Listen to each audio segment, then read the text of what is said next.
Hello, my name is Catherine Higgins, and as your screen is showing you right now, my topic was texting and literacy. I really wanted to look at how the world feels texting is negatively impacting the ability of writing and literacy of the current generations, both collegiate and those in lower levels of academia.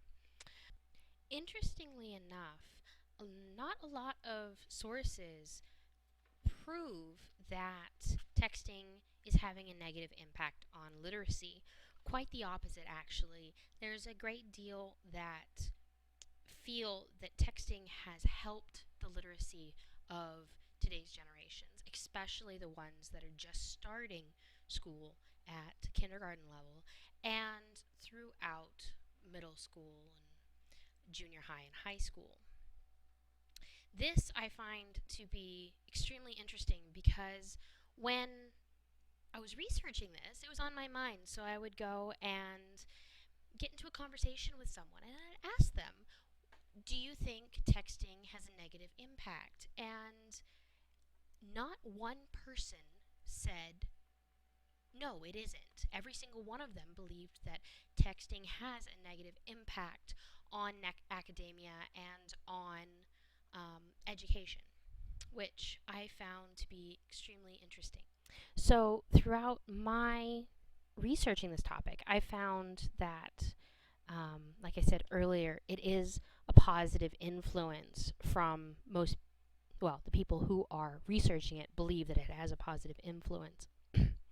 But before I go into the examples of different people, different academia that believe the impact is positive, I'd like to give you some statistics on cell phones and on texting. I have a portion of history in my paper, which I'm not going to go into because you can just read that and it's a lot interesting and it'll save me a little bit of time. Statistics. It is estimated that 1/3 of the world has access to mobile phones. The BBC out of Britain reported that 5 billion text messages were sent in Britain in 2007 alone. This was much higher than previous years. For the first time, America sent more texts than made calls. One of my sources said that 156 billion texts were sent solely in the United States.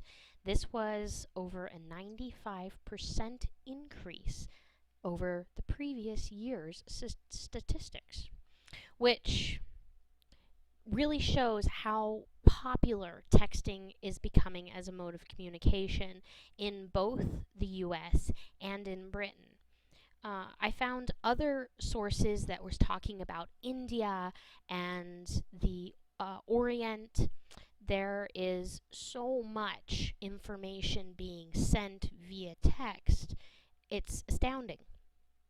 Though, one thing to keep in mind is that in the Orient, text messaging was a lot slower to catch on, simply because to text with Chinese characters or glyphs is much more difficult than the Latinized alphabet that other other languages use. So that's just an interesting side note to know about this this topic. But before you can really explore texting and literacy and the impacts, you actually have to define literacy. Um, and in this case, I found there was a great wide range of how literacy is defined in academic circles. And the one I finally chose, it's more of a middle ground. It's not extreme in either direction. Some believe that only written text can be quantified under the heading literacy, while other people believe that media and visual and things along that line, things that are not quite written text, but still text nonetheless in the genre of English and rhetoric. So my definition came from Beverly Plester and Claire Wood, who did quite a lot of research in Britain. They define literacy as the ability to decode information in various orthographic formats, including digital media, to make and take meaning from it, and to encode information into those formats to communicate ideas to others.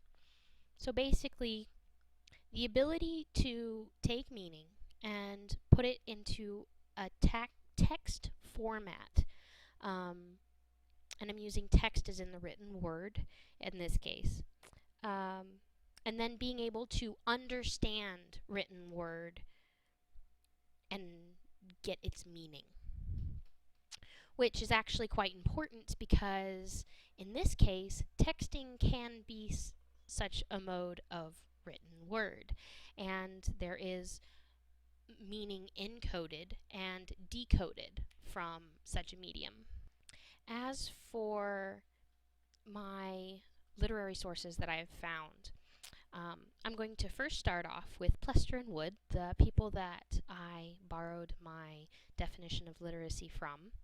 They did research on British preteens and their use of texting and their jargon. And they found that using the jargon of texting, which I'm going to call text speak, did not impede literary skills, but actually enhanced them. The preteens, they found they had more of an appreciation for words because the standard English that we use today has rules and it's fairly set in stone for what is and what is not, while text speak is new and it's ever changing and ever adapting to culture and to what people need it to be. That the British preteens have the ability of creativity. They're allowed to play around with words and come up with new anagrams or new ways of saying things. And as a direct result, these kids have more of an ability to write because they know they can play around with it. They have more confidence with their writing, and because of that, are stronger writers, which I found to be really, really neat. Plester and Wood really put an exclamation point on the creativity of texting and how teenagers and collegiates are finding pleasure in this creative process. So I think this is really a neat way of looking at the effect that texting is having on literacy. Another aspect of their research was looking at younger children that are first coming into school at kindergarten age or preschool ages. And they found that the material culture that we're living in today is actually enhancing their abilities even before they are really introduced to literacy and to writing. Because children are being given toys such as play computers, play cell phones, they have a greater ability of learning and they have a greater knowledge base when they first enter kindergarten or preschool. This has found to be very positive, especially because, for example, they found children who aren't even in kindergarten yet, who have the ability of texting.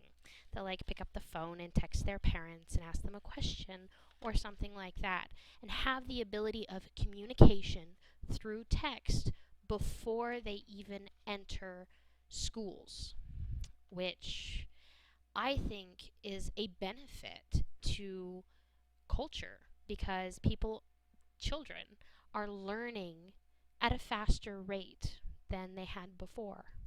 Which segues me perfectly into my next example, and I think this will be my last looking at my time.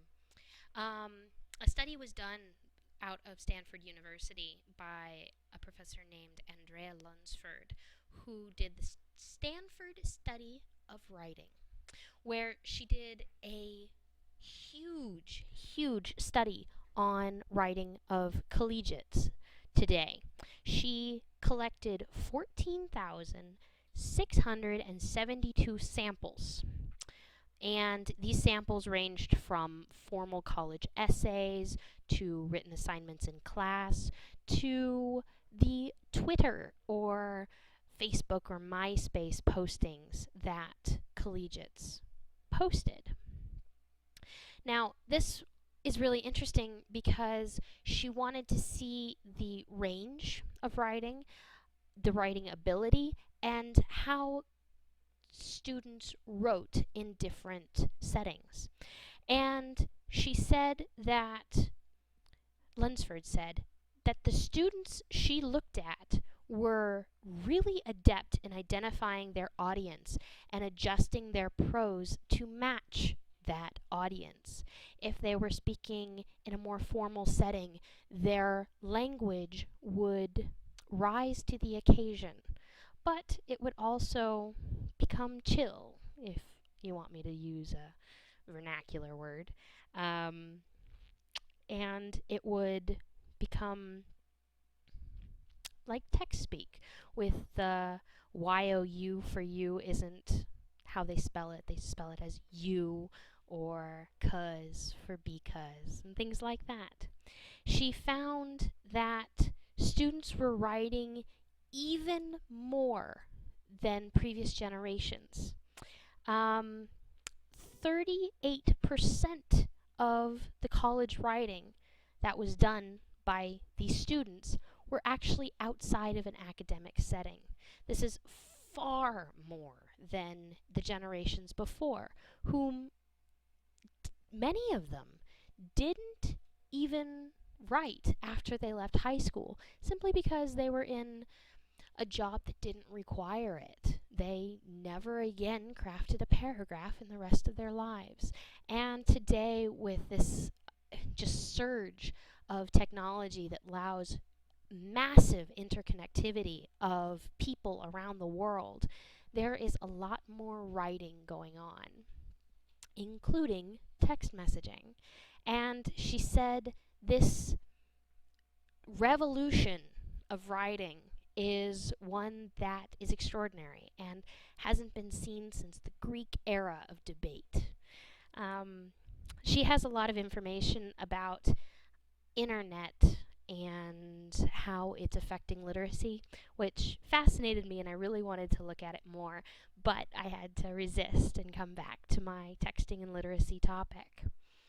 But it also shows you that language just change, and the use of language changes. And so because of that, the mode of communication that is text speak has to be given some leeway, as it is new, as it is a way of changing language and changing communication. When it is looked at through the lens of straight standard English, then yes, you can say it is a degradation of that style. But in today's society, that is not something that we can do. We can't just keep a narrow lens. We grow and we change. And that is one of the big things that I found in my literary report, and I am completely fascinated with this topic, and I am really glad that I chose it. I hope you like this, and I hope you have a good day.